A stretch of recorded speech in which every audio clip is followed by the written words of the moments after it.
जी students, तो second अब इसी का लेक्चर है फर्दर चैप्टर नंबर 1.3 का। जो अगला क्वेश्चन है क्वेश्चन नंबर 2 का 6th पार्ट है। तो इसकी लिमिट जो है ना बेटे, वो है जी x अप्रोचेस टू 4। ठीक है। अच्छा, x अप्रोचेस टू 4 को डायरेक्ट पुट करेंगे तो 0/0 बनेगा, लेकिन मैं इसे देख रहा हूं कि इसमें से कुछ कॉमन आ सकता है। ऊपर से मैं 2 कॉमन लूं तो x² माइनस 16 आ जाएगा ना, तो नीचे से मैं x² कॉमन ले लूं तो x माइनस 4 आ जाएगा। ठीक है। तो ये आपने कॉमन सेंस है, ये आप देखते हैं, आप जो मैथमेटिक्स को प्यार करते हैं उनको इतना तो पता ही है या पढ़ते हैं। तो यहां पे आ जाएगा हमारे पास 2 इंटू x², ये 4 का स्क्वायर, फॉर्मूला होता है x² माइनस 4 स्क्वायर, उसको लिख सकते हैं x plus 4 into x minus 4 over x² x minus 4। Okay, तो लिमिट इसी तरह साथ में लिखते जाओ, x अप्रोचेस टू 4। अच्छा देखो बेटे, अब ये 4 के साथ x माइनस 4 के साथ कैंसिल हो गया।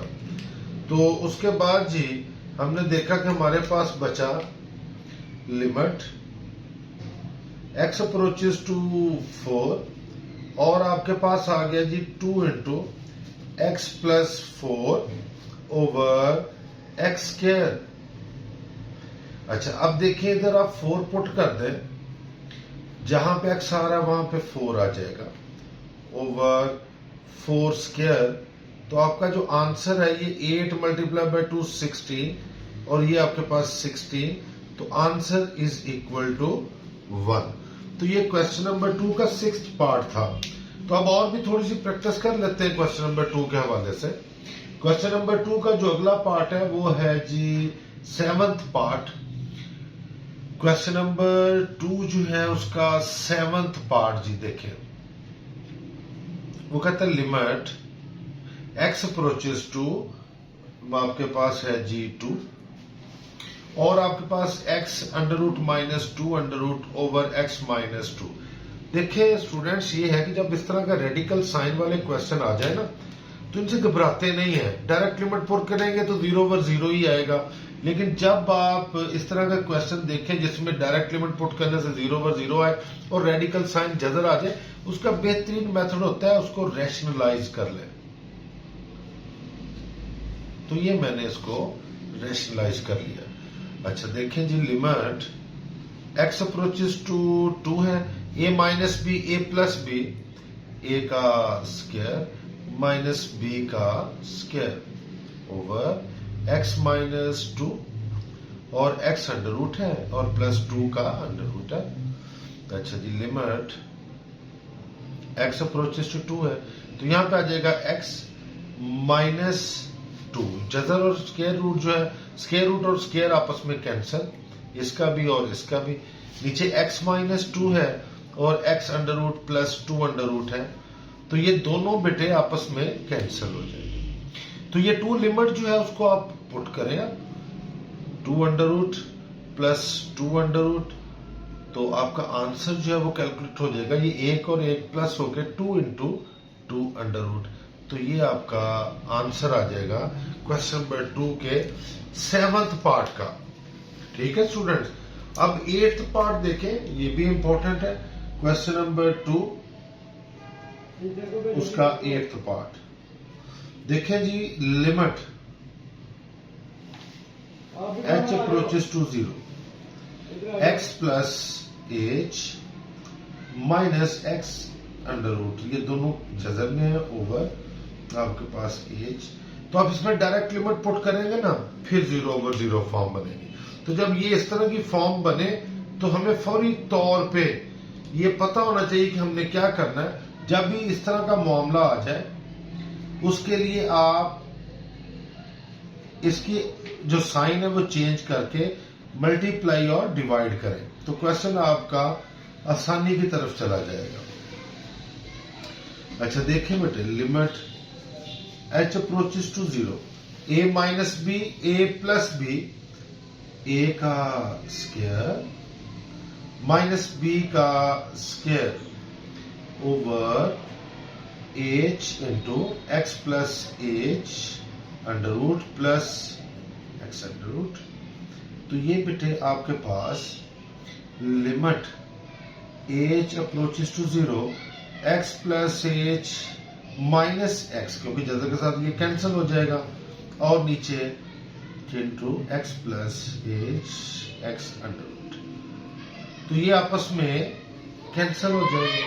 जब कैंसिल हो जाएंगे तो आपके पास लिमिट है जी एच अप्रोचेस टू 0, ऊपर एच है, नीचे h into x plus x under root. तो ये दोनों आपस में कैंसिल। तो अब आप लिमिट पुट कर सकते हैं, जहां पे एच है वहां पे आप 0 लिख दें। तो देखिए आपके पास 1 over X under root plus X over under root. तो answer is 1 over 2 X under root. ये आपका कैलकुलेटेड आंसर है किसका? चैप्टर नंबर 1 का क्वेश्चन नंबर 1.3 का क्वेश्चन नंबर 2 का 8th पार्ट है। बड़ा इंपॉर्टेंट क्वेश्चन है, ठीक है। अच्छा स्टूडेंट्स, अब जो टॉपिक हम पढ़ने जा रहे हैं उस टॉपिक का नाम ये है कि वो एक, जैसे मतलब आप एक थ्योरम का नाम है जिसे हम सैंडविच थ्योरम बोलते हैं। क्या बोलते हैं जी?